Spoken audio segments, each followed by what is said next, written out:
Првиот круг од првата женска фудбалска лига е комплетиран со одигрување на надпреварите од 9 кола, а со тоа веќе се познати екипите кои дефинитивно ќе водат борба за опстанок во фудбалската елита во женска конкуренција. Новелијата Вардар, Топгол Речица и повратникот Кочани се екипите кои до крај нова надпреварувачка сезона ќе водат борба за опстанок во првата лига.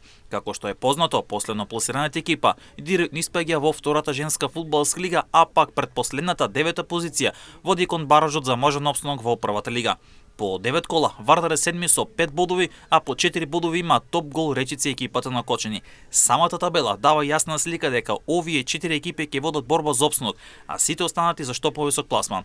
Шампионот Љуботен по 9 кола има максимални 27 бодови и се наоѓа на првото место. Второ е Скопје со 24 бодови, а пак Тиверија Бреер од Струмица е трето со 18 бодови. На четвртото место Јас Юнајтед со 16 бодови, додека пак по 15 бодови имат и Статов, Каменица Саса за делба на петото место. Вардар е седми со 5 бодови. Топгол, Речици и Кочани се во долен дел од табелата со по 4 бодови. Екипата која ќе игра бараж за опстанок Речици сигурно го добива тој дуел, пред се поради големата разлика во квалитетите на екипите од втората во однос на првата лига, но и поради темпото и квалитетот на надпреварите.